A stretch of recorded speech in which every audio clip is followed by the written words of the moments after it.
What's up, y'all? Welcome back to Keeping Up with P and P. That's me. If you're new here, click that subscribe button, and if you are returning, what it do? Boom! So y'all, as y'all can tell, I'm back with another video.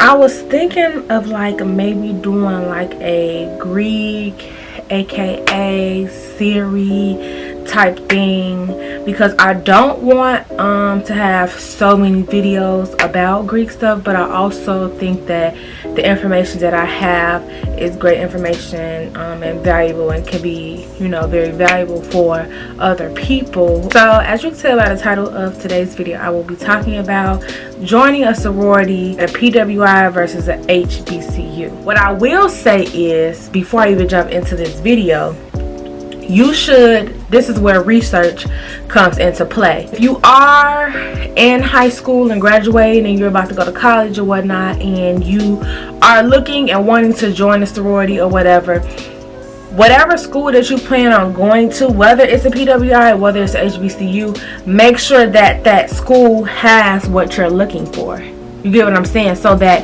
you don't go somewhere and you feel like, you know, oh, I should have went to an HBCU, or, you know, so you won't have that type of feeling.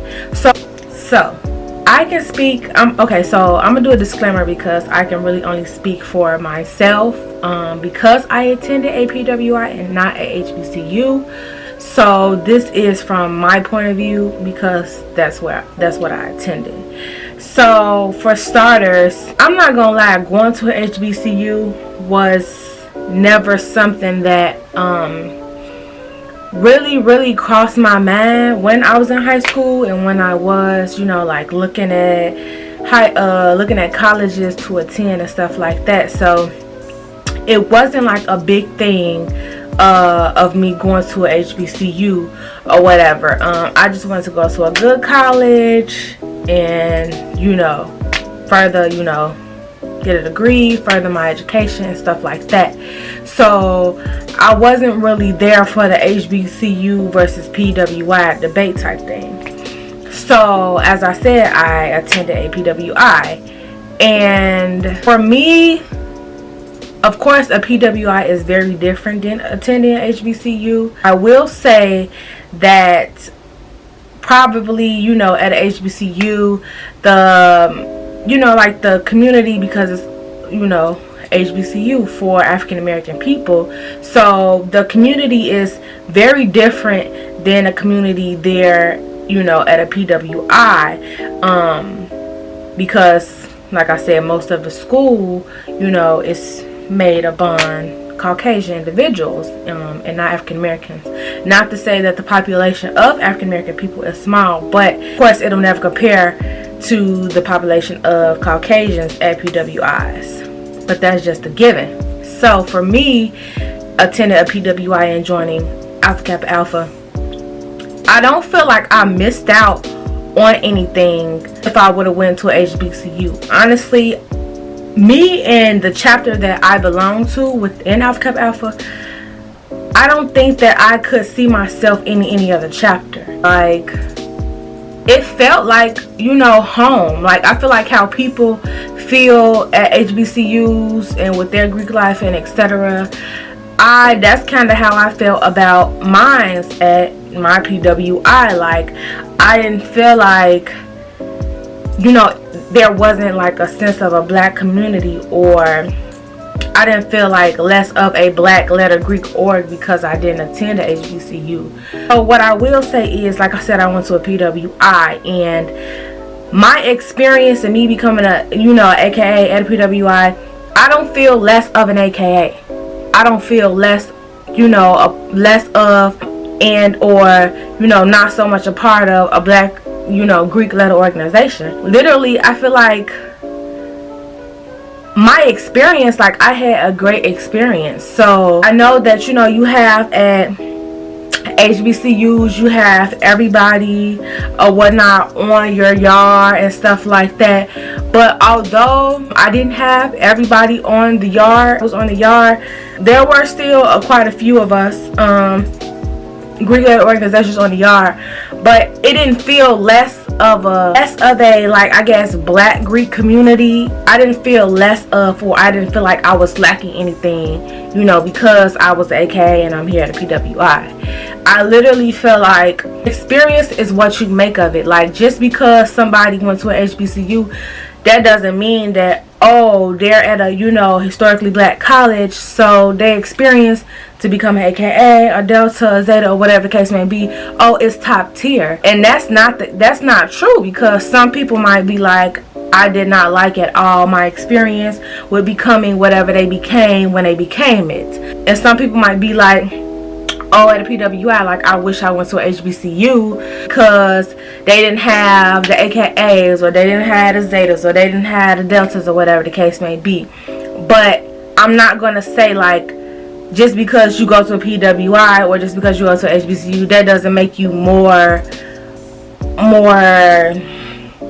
I don't know the word I'm looking for, but it doesn't make you more of a Greek letter organization. Like, just because you know you became an AKA at HBCU, that doesn't make you more of an AKA than me. You get what I'm saying? Like, or that doesn't make it like better because you went to a HBCU. Like, no, because like I said, it's about your experience. Like, I've had a great experience, and I know a lot of other people who have great experiences with becoming Greek at PWIs. And then you have people, like I said, who HBCUs wish they went to a PWI because for whatever reason, but that's their experience. But honestly, it's really what you make of it. Like, at my PWI, although you have Caucasian, you know, white people who make up most of the population, there still is a very significant population of African American people. It's still a sense of a Black community, or whatever the case may be. So I don't want anybody to feel like, oh, I'm going to a PWI and, you know, I want to be X, Y, and Z at a PWI, or I became X, Y, and Z at a PWI, and, you know, they came through HBCU. Like, it's literally no difference. Like, it's no difference.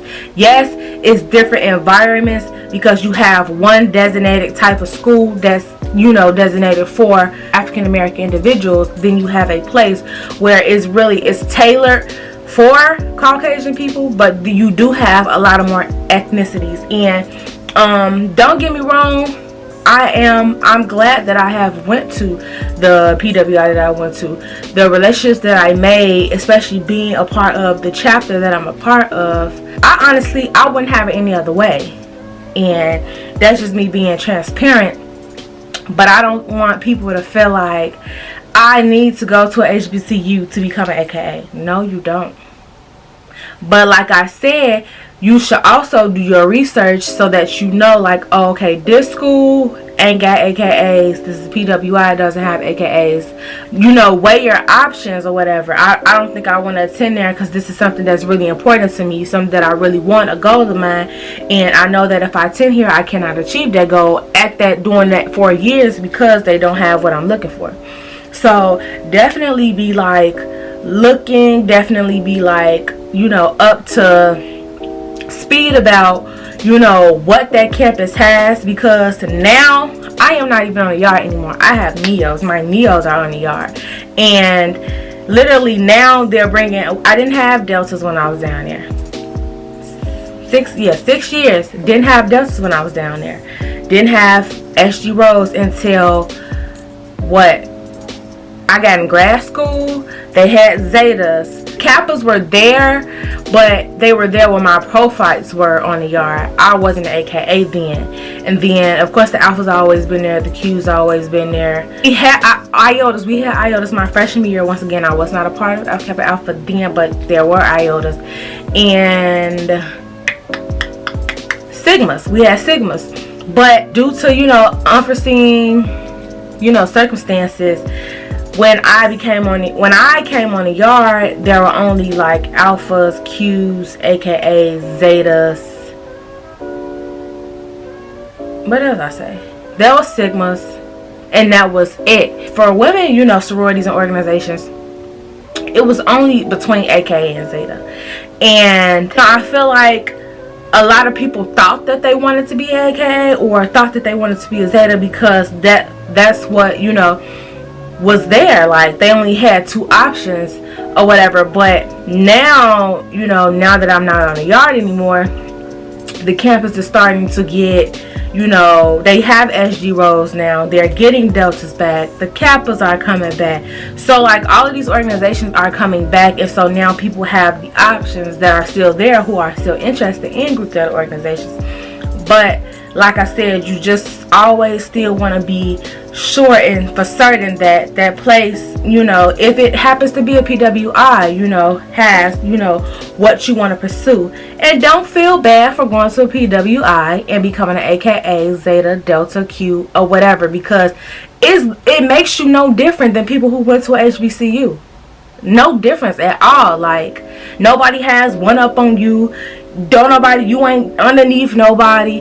No, like, because like I said, I've had a better experience than some people who have attended HBCUs, and some people who have attended HBCUs might have had better experiences than people, you know, who came through a PWI. But everybody, all of the Greek communities that are there at the school that I, you know, became an AKA at, literally all of them are happy. All of them are truly happy and take so much pride, you know, in their organization, because they're so happy because they came through a PWI. And honestly, it's not even a PWI, it's the chapter. It's the chapter that you come through that also, I feel like again, this is my opinion, I feel like it's the chapter that you come through. Like I said, the chapters that are on my yard, these chapters that are tailored and, you know, X, Y, and Z, they are literally like, you would think that the way our chapters operate, or like the feel, you know, for the black community within, you know, the black organizations, you would think that, you know, it's some type of HBCU type thing, and it's not. Like, I don't know, like, y'all, I can't even like describe like the words, you know, to help y'all understand like what I'm trying to say. But like, literally, the chapters also matter, because just because you go to an HBCU, the chapter can be shit. And I'm just being, you know, honest, and I'm just being transparent. And just because you go to a PWI, the chapter can be shit. That's on both ends or whatever, not just one above the other. But I can specifically say for the school that I attend and my chapter and the chapters that are there at my school, they are, it's I don't know, it's just the chapter, like the experience through the specific chapters. Like I said, it doesn't even matter at that point, you know, about, okay, PWI versus, you know, HBCU. It's just, it's the chapter, you know. And so for me, I've had a great experience through a PWI. I wouldn't take it back. I love the school that I attended sometimes, but I love my chapter of Alpha Kappa Alpha Sorority Incorporated at where I attended. I love the chapter. So at my PWI, I love the chapter. So it amazes me that the type of chapters that are there on that campus with the Greek letter organizations, it amazes me that the chapters are, you know, are like they are there at a PWI. But that's why I say I'm so grateful that I had that experience. I'm so grateful that I became a part of that chapter at this school, at this PWI. So if you take anything from this video, I would definitely say, don't feel like you have to go to a HBCU to, you know, be a part of these organizations. It's your experience, whether you go to a HBCU or a PWI. You know, it's literally like what you make of it. Like, I had some of the best times in undergrad and a little bit of grad school when I went outside with being in my org. So there's no one up on the other. And if you are a senior and if you are about to attend college and sororities and or fraternities is something that has come across your mind and is a goal or something that you would like to do, and you know, something that you really would like, I definitely would say you should look into whatever school that you have committed to see if that university or community college, whatever the case may be, if they have, you know, what you're looking for. And yeah, so I hope this video was informative in some way for you all and helpful. And I have a few more videos coming, you know, to be helpful and informative, and to, you know, give you guys tips and guidance on other things. But I am going to end the video here. Make sure you like, comment, subscribe, turn on bell notifications on, and share your girl video. Comment down below what you think, and if you don't, you know, feel comfortable, comment below. If you want to get to know more, or if you have a specific question, definitely shoot me I'm going to put my email in the description box, but I feel like I'm pretty good with responding back to those who have DM'd me on Instagram. I feel like I'm pretty good responding back. So even if I don't see it right away that same day, you should get a response or whatever. But don't quote me sometimes, y'all, because life get a little hectic. But you definitely should receive some type of response. So I'll put my Instagram on the screen. Again, it will be in the bio as always, in my description box. So definitely shoot me a DM on Instagram and ask me your question. I feel like I've been very, you know, transparent and you know honest and forefronted with responses. So yeah, it's your girl P, and I'm out.